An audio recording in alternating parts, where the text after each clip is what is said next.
మీ ఎలాంటి వ్యాపార ప్రకటనలకైనా వెంటనే మా ఛానల్ సంప్రదించండి. అందరికీ నమస్కారం. నేను శిరీష. ప్రస్తుతం మనతో పాటు ఉన్నారు ప్రముఖ తంత్ర జ్యోతిష్యులు, జ్యోతిష్య రత్న, జ్యోతిష్య సామ్రాట్ చింత రుక్మందర్రావు గారు. గురుగారితో మాట్లాడదాం.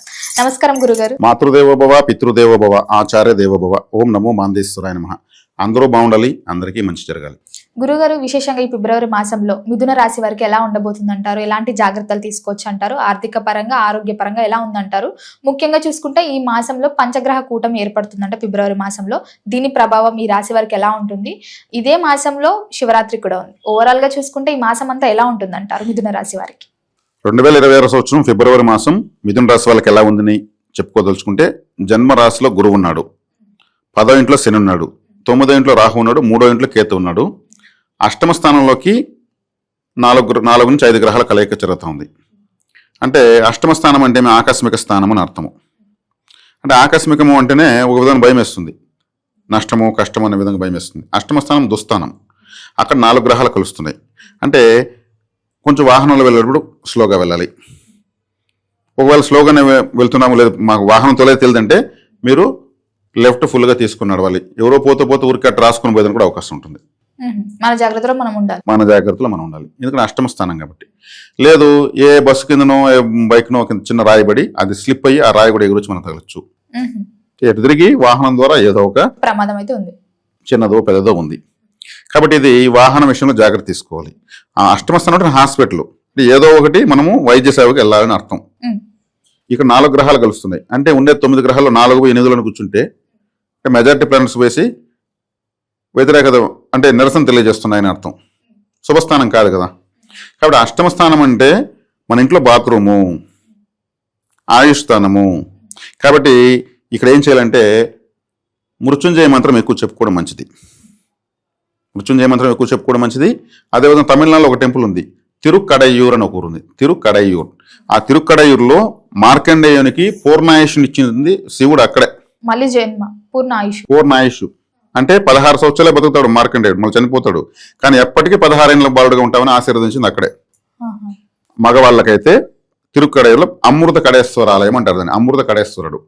అదే ఆడవాళ్ళకు ఇప్పుడు మిథున రాశిలో ఉంటారు కదా, వాళ్ళకు పరిహారం కావాలి కదా. 8వ స్థానం అంటే మంగళసూత్రము, భర్త యొక్క ఆయుష్ కూడా వస్తుంది. మంగళసూత్రము, పసుపు కుంకుమలు. కాబట్టి అదే తిరుక్కడయూరులో అభిరామి అనే ఒక అమ్మవారు ఉంది. ఆమె మంగళసూత్రానికి అదే దేవత. అభిరామి అమ్మవారి దగ్గరికి వెళ్ళి పసుపు కుంకుమ బొందారం తెచ్చుకోవడం, దర్శనం చేసుకోవడం, అమ్మవారు చూసుకుని కుంకుమ మొహాన్ని పెట్టుకోవడం మంచిది. అంటే ఆ వైబ్రేషన్స్ మొత్తం 8లో తగులుతున్నాయి. అంటే భర్తకారకుడైనటువంటి అంగారకుడు కూడా 8లోకి వస్తున్నాడు, ఉచ్చస్థితి పొందుతున్నాడు. ఈ రాశికి మంచివాడు కాదు ఎవరు, అంగారకుడు. 6వ ఇంటివాడు 8లోకి వెళ్తున్నాడు. కానీ శుక్రుడు బుధుడు కూడా అక్కడే కలుస్తున్నారు, రాశాధిపతి పంచమాధిపతి. ఇవి తాకడలు ఉంటాయి కానీ ఎటువంటి భయపడాల్సిన అవసరం ఏం లేదు. బుధ శుక్రులు కూడా అక్కడే ఉన్నారు. అంటే శుభగ్రహాలు కలుస్తున్నాయి, అశుభగ్రహాలు కలుస్తున్నాయి. కాబట్టి 3వ స్థానాధిపతి రవి గ్రహం కూడా ఉంది, అష్టమంలో ఉంది. కాబట్టి రవి అంటే వాల్ క్లాక్, మన ఇంట్లో తిరుగుతుంది కదా వాల్ క్లాక్, పెద్ద ముళ్ళు, చిన్న ముళ్ళు, సన్న ముళ్ళు అని. అటువంటి వాల్ క్లాక్ ని శివాలయంలో గిఫ్ట్ గా పెట్టాలి. అంటే రవిగ్రహాన్ని ఎత్తిపోయి మాట ఇచ్చేస్తున్నాం మనం. ఈ రవిగ్రహం మిథున రాశికి పాపగ్రహం. ఆలయంలో క్లాక్ పెట్టడం వల్ల మన టైం మనకు వ్యతిరేకతను కోల్పోతుంది, బ్యాడ్ టైం గుడ్గా మారుతుంది. అంటే ఆ కారకత్వం వస్తువుని ఆలయానికి కానుక ఇవ్వాలి. కుజుడు అంటే అంబులెన్స్ అన్నప్పుడు ఏమి, మనకు తెలిసిన ఎవరైనా అంబులెన్స్ పనిచేసే వాళ్ళు ఎవరైనా ఉంటే వాళ్ళకు ఇయర్ ఫోన్స్ తీసేయచ్చు, మనం తీసి ఇవ్వగలిగితే. లేదు వాళ్ళకి ఏదన్నా ఇంకేదన్నా మనం ఫుడ్డో లేదా కాఫీయో కనీసం తీసివ్వచ్చు. అంటే అంబులెన్స్ అంటే కుజుడు కాబట్టి, అష్టమ స్థానంలో ఉన్నాడు కాబట్టి, అష్టమ స్థానం అంటే ఆయుష్ స్థానం కాబట్టి, ఆకస్మిక స్థానం కాబట్టి అంబులెన్స్ ఆకస్మికంగా వస్తూ ఉంటుంది. ప్రమాదం ఉండడం వల్ల ఎక్కించుకుని శబ్దం చేస్తూ వెళ్తుంది. అంటే అక్కడికి మళ్ళీ అదే కుజుడు వస్తున్నాడు. అదే చేయడం, ఇటువంటివి చేయడం మంచిది. ఇక్కడ శుక్రుడు బుధుడు వెళ్తున్నారు అక్కడికి. శుక్రుడు బుధుడు వెళ్తున్నారు కాబట్టి రాశికి మంచి వాళ్ళు అష్టమ స్థానంలోకి వెళ్తే అష్టమ స్థానము శుద్ధ చేసేస్తారు. కాబట్టి మనకు బెనిఫిట్ ఉంటుంది. మనం చేయగలిగితే ఈ పరిహారాలు చేయాలి. ఎవరు ఈ మిథున రాశి వాళ్ళు. ఇంకా దశమంలో శని ఉన్నాడు, అష్టమాధిపతి దశమంలో ఉన్నాడు. కష్టంతో కూడుకున్నటువంటి వర్క్ చేసే వర్క్లో వర్కింగ్ లోడ్ పెరిగిపోతుంది. శని ఎక్కడుంటే అక్కడ ఎఫర్ట్. 10వ ఇంట్లో ఉన్నాడు కాబట్టి వర్క్ టైం టు టైం చేయలేకపోవడము. ఇప్పుడు ఒక ఫెస్టివల్ వస్తుంది, కాళ్ళు లేకుండా టైలర్ కూడా బిజీ అయిపోతాడు, బట్టలు వెనక్కి ఇచ్చి పంపిస్తాను, మాకు టైం లేదంట ఉంటాడు. అతను ఖాళీగా ఉన్నప్పుడు రావు. ఫెస్టివల్ టైంలో ఫుల్గా వచ్చి వెనక్కి పంపించే పరిస్థితి ఉంటుంది. అట్లా శనేశ్వరుడు వర్క్ లోడ్ పెంచేస్తాడు. అది మంచిదే కదా, వర్క్ లోడ్ పెంచితే డబ్బు కూడా వస్తుంది కదా. కాబట్టి ఇక్కడ 9వ స్థానంలో రాహు ఉన్నాడు.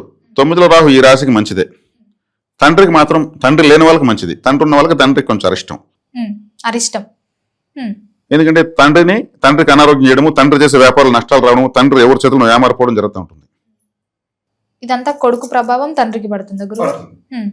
అంటే ఒకరి ప్రభావం ఇంట్లో ఇంకొకరి పైన ఎలా పడతా ఉందో, ఈ గ్రహాలు కూడా కలిసాయనుకోండి, ఒక గ్రహం యొక్క ప్రభావం ఇంకో గ్రహం పైన ఎలా దగ్గరికి వస్తున్నాయి కదా.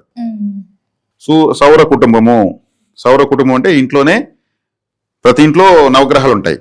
తండ్రి అంటే రవి, తల్లి అంటే చంద్రుడు, సోదరులు అంటే కుజుడు, సోదరీలు అంటే సిస్టర్స్ అంటే బుధుడు, ముసలి వాళ్ళు శనేశ్వరుడు, శుక్రుడు అంటే భార్య, బుధుడు అంటే చదువుకునే పిల్లలు, గురువు అంటే డబ్బులు ఇనపెట్టి, కేతు అంటే పూజ గది, రాహు అంటే ఇంట్లో వచ్చేటువంటి స్పర్ధలు, నువ్వెంత నేనెంత, నాది నీది, ఇది గొడవలు, ఇది ఇట్లా నవగ్రహాలు ప్రతి ఇంట్లో ఉంటాయి. కాబట్టి 6 మంది ఉంటే 6 రాసుల్లో ఉంటారు. ఇప్పుడు చూస్తున్నటువంటి ఈ గోచారాలు కావచ్చు, ఇంకోటి కావచ్చు, ఒకరి ప్రభావాలు ఒకరి పైన పడతా ఉంటాయి. అమ్మాయికి పెళ్లి కాగానే వెళ్ళగానే వీళ్ళ కొంచెం కలిసి వస్తుంది. అంటే ఆ అమ్మాయి అత్తగారికి అదృష్టంలో పుట్టుంటుంది, అమ్మగారికి దురదృష్టంలో పుట్టుంటుంది. పెళ్లి అయ్యే వరకు వీళ్ళకి కష్టం ఉంటుంది. పెళ్లి అయినాక వాళ్ళ ఇంటికి పోయి ఆ అమ్మాయి మా ఇల్లు బాగుంది అంటారు, ఆ అమ్మాయి పైన మా ఇల్లు కూడా బాగుంది అంటారు వీళ్ళు. ఇట్లా గ్రహాలు కలుస్తూ విడిపోతూ ఎట్లా ఉంటాయో ఆకాశంలో, ఇంట్లో కూడా అంతే. కాబట్టి ఇప్పుడు తండ్రికి ఇబ్బంది. కాబట్టి మిథున రాశి వాళ్ళకు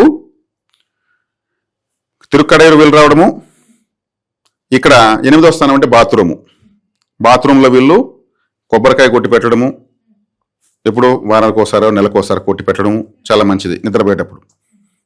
ఇది ఈ పరిహారాలు తంత్ర పరిహారాలు అంటారు. శివాలయానికి మరి ముఖ్యంగా వెళ్ళొస్తే ఇంకా మంచిది. మృత్యుంజయ మంత్రం చెప్పుకోమని చెప్పుకోవచ్చు. మృత్యుంజయ మంత్రంలో ఒక చిన్న అక్షర దోషం తొలుతూ ఉంటుంది.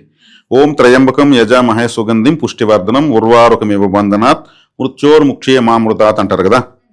దీంట్లో మామృతాత్ అనకూడదు, మా అమృతాత్ అనాలి. మామృతాన్ని మమ్మల్ని చంపుకోము అని అర్థం. కానీ శివుడు చేయడా పని, ఇతను భావం మాత్రం కాపాడమనే కదా, మనసులో భావం మాత్రం కాపాడమని, చెప్పేది మాత్రం మమ్మల్ని చంపుకోమని. బ్రాహ్మణులు చెప్తారు కదా, అంటే వాళ్ళు ఆ అనేది లోపల గొంతులో చెప్తారు. మా అమృతాత్ అంటారు, ఆ వినిపించదు, వాళ్ళు ట్రైనింగ్ అంటారు. మామృతాత్ మామృతాన్ని మమ్మల్ని చంపుకోబో స్వామి అని అర్థము. ఇది చాలా మంది తెలియదు. మా అమృతాత్ అనడం, మమ్మల్ని అమృతాత్ అంటే బతికిచ్చు, అమృతం అంటే బతికిచ్చు అర్థము. ఇది కొంచెం అక్షరదోషం. ఇది తెలుసుకున్నాగా మా అమృతాత్ అని చెప్పాలి స్వామివారికి. 108 సార్లు చెప్పుకుంటే ప్రతిరోజు. ఈ మృత్యుంజయం అంటే ప్రాణమే కాదు, మన యొక్క కష్టాల్లో ఉన్నటువంటి మృత్యు సమానమైన కష్టాలు కూడా అమృతత్వంగా మారడం, మా జీవితంతో అమృతమయంగా మారిపోవడము, అమృత కలసంలాగా మార్చేయమని. దాని మించిన మంత్రం లేదు, చక్కగా చెప్పుకోవచ్చు. గురుగారు, మొత్తం మీద ఫిబ్రవరి మాసంలో మిథున రాశి వారికి ఎలా ఉండబోతుంది, ఎలాంటి జాగ్రత్తలు తీసుకోవాలో తెలియజేసినందుకు ధన్యవాదాలు.